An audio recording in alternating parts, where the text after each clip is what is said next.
Hello friends, welcome back to my channel. तो आज के इस वीडियो में आप देखने वाले हैं कुछ ऐसे इंपॉर्टेंट क्वेश्चंस को जो कि आपके एग्जाम में पूछे जा सकते हैं। पहला क्वेश्चन है हमारा, the eyeless suturing needles are called. तो ऐसे सूचरिंग नीडल्स के बारे में बताना है जिसमें आईज नहीं होंगे, ठीक है। आईलेस होता है वो, जैसे कि आपका जो नीडल होगा उसके पीछे जो होल होता है, ठीक है। जैसे आपने नॉर्मली घर में सुई धागा पार किया होगा तो वो क्या है, उसमें आई है उस वाले स्ट्रेट निडल में। वैसे ही क्या है कि आईलेस, जिसमें वो छोटा सा जो होल है जिसके थ्रू आप जो सूचर है, जो थ्रेड पार करते हैं, वो होल नहीं होना चाहिए। तो आईलेस सूचरिंग निडल के बारे में पूछ रहा है। तो ऐसे निडल्स को कहते हैं round body needles. Next question है, at what angles an intramuscular injection should be given. IM injection जो है वो कितने डिग्री एंगल पे देना होता है, इंट्रामस्कुलर इंजेक्शन कितने डिग्री पे देते हैं, तो आंसर होगा 90 डिग्री पे। कितने, तो 90 डिग्री पे। नेक्स्ट क्वेश्चन है, reduction of oxygen in blood. अगर आपके खून में, ब्लड में ऑक्सीजन की कमी हो जाएगी तो उसे क्या कहेंगे, तो उसे कहते हैं एनोक्जेमिया। नेक्स्ट क्वेश्चन है, the most important of the green house gas is. तो सबसे इम्पॉर्टेंट गैस कौन सा है जो कि ग्रीन हाउस इफेक्ट कॉज कर रहा है, तो वो है carbon dioxide, CO2। Next question हमारा है, विच एंजाइम्स कंटेन्स कॉपर। कौन सा ऐसा एंजाइम है जो कि कॉपर को कंटेन करता है, तो आंसर होगा साइटोक्रोम ऑक्सीडेज। कौन सा, तो साइटोक्रोम ऑक्सीडेज। नेक्स्ट क्वेश्चन हमारा है, when is international yoga day is celebrated. तो कब इंटरनेशनल योगा डे सेलिब्रेट किया जाता है, तो 21 जून को, यानी 21 जून को अंतर्राष्ट्रीय योगा दिवस मनाया जाता है। नेक्स्ट क्वेश्चन है, the urine consist of blank urea. तो यूरिन में कितने परसेंट यूरिया होता है, तो 2.5% यूरिया होगा। अब हमारा नेक्स्ट क्वेश्चन है, which vessels carry carbon dioxide rich blood from all parts of the body back to heart. यानी कि जो गंदे ब्लड हो गए हैं, डीऑक्सीजनेटेड हो गए हैं, जिसमें ऑक्सीजन की कमी है, कार्बन डाइऑक्साइड की अधिक मात्रा है, तो ऐसा जो ब्लड है वो पूरे बॉडी के पार्ट से फिर से हार्ट में कौन ले जाता है, तो वो है सिरा, यानी वेन्स। जो वेन होते हैं वो डीऑक्सीजनेटेड ब्लड को फिर से ऑक्सीजनेट होने के लिए हार्ट में ले जाते हैं। नेक्स्ट क्वेश्चन है, traction is applied directly to the bone using pins under aseptic precaution. यानी ट्रैक्शन दिया जाता है बोन में डायरेक्टली, ठीक है, पिन्स का यूज करके या फिर अदर मेटल इम्प्लांट्स का यूज करके, वो भी पूरी तरीके से साफ सफाई से, एसेप्टिक टेक्निक का यूज करके। तो इसे क्या कहते हैं, तो बोन से जुड़ा है, तो आप अगर ऑप्शन आए तो देख लीजिएगा, स्केलेटल ट्रैक्शन ही आंसर होना चाहिए। तो यहाँ पे आंसर आपका है स्केलेटल ट्रैक्शन।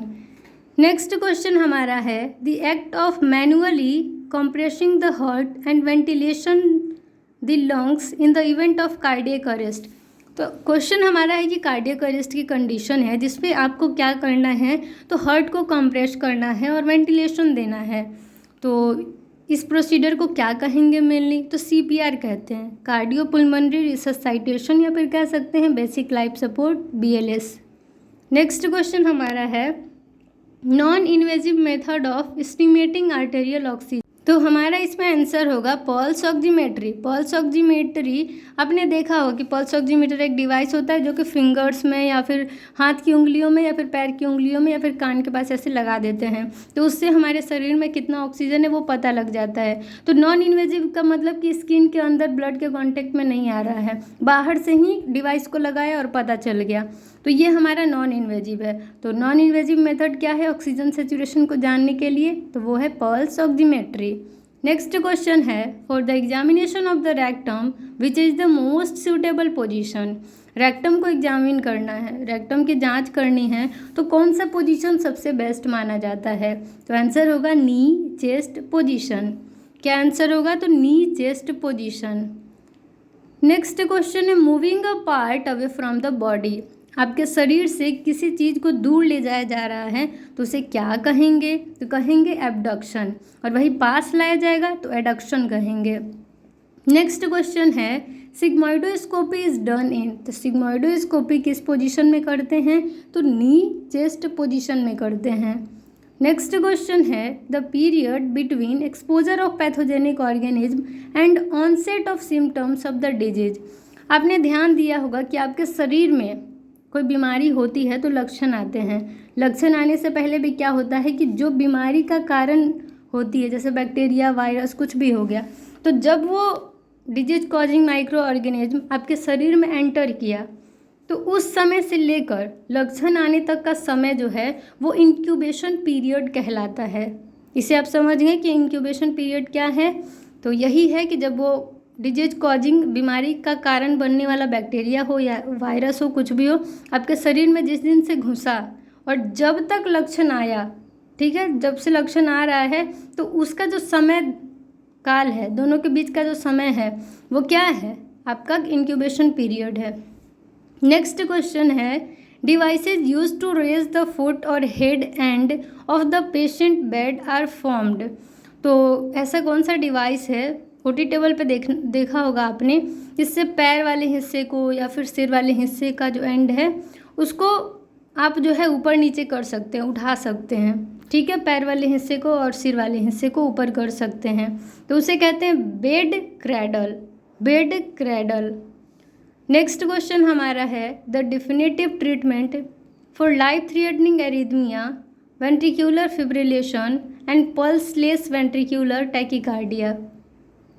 तो किसी पर्सन को मान के चलिए कि ऐसी कंडीशन है जिसमें उनका हार्ट का जो रिदम है वो इरेगुलर हो गया है, वेंट्रिकुलर फिब्रिलेशन है और जो है उनका पल्स भी नहीं आ रहा सही से, और उनका जो है बीपी भी बहुत ज़्यादा बढ़ गया है, ठीक है, वेंट्रिकुलर टैकीकार्डिया भी हो गया उनको।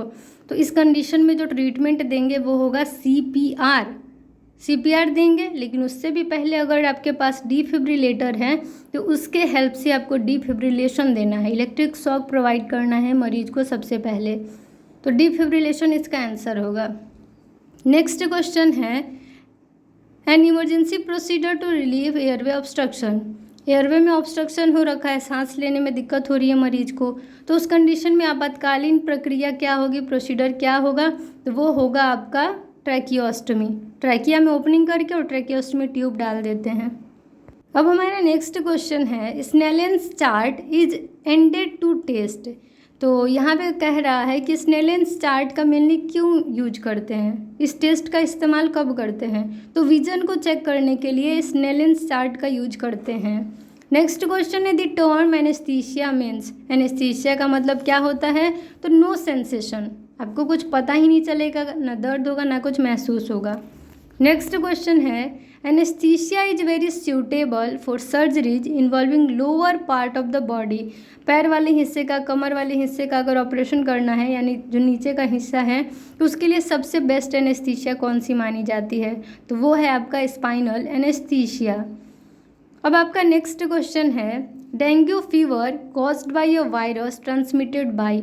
डेंगू फीवर एक वायरस के द्वारा होता है, ठीक है, और ये जो वायरस है वो किसके द्वारा एक पर्सन से दूसरे पर्सन में या फिर कैसे ये ट्रांसपोर्ट होता है, तो वो आंसर होगा आपका एडीज मॉस्क्यूटो के द्वारा।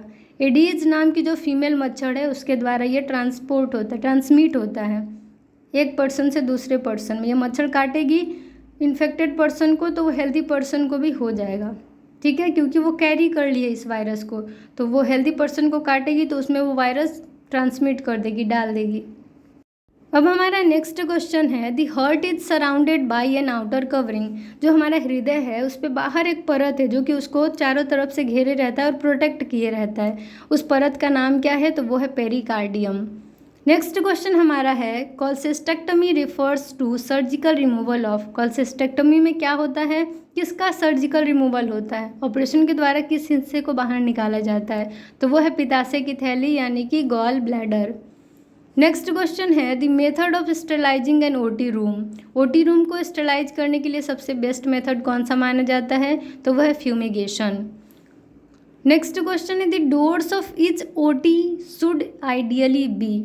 ओटी रूम में, ऑपरेशन थिएटर रूम में किस तरह की डोर्स होनी चाहिए, दरवाजे कैसे होनी चाहिए, तो वो स्लाइडिंग डोर्स होने चाहिए, ठीक है। नेक्स्ट क्वेश्चन है suffix denoting surgical renewal of an organ. तो यहाँ पे आपको एक सफिक्स बताना है जिसमें क्या होता है कि सर्जिकल रिपेयरमेंट होता है किसी ऑर्गन का, सर्जिकल रिन्यूअल कर दिया जाता है, ठीक है, तो वो होगा एक्टमी, जैसे क्रैनिएक्टमी हो गया, ठीक है। तो इसमें क्या होता है कि सर्जिकली उसे रिपेयर किया जाता है, सर्जिकली उसे रिन्यू कर देते हैं। नेक्स्ट क्वेश्चन है accumulation of blood within the tissue which clot to form solid swelling, यानी कि ब्लड का कलेक्शन हो गया है टिश्यू में, ठीक है, और उसमें क्या हुआ, थक्के बन गए हैं और वहाँ पे पूरा सूजन हो गया, तो उसे क्या कहेंगे, तो उसे हीमाटोमा कहते हैं, ठीक है। ब्लड क्लॉट्स का कलेक्शन हो जाना एक जगह पे, उसे क्या कहेंगे, तो हीमाटोमा कहेंगे। अब नेक्स्ट क्वेश्चन है हमारा abnormal communication between two hollow organs और between a hollow organ and skin.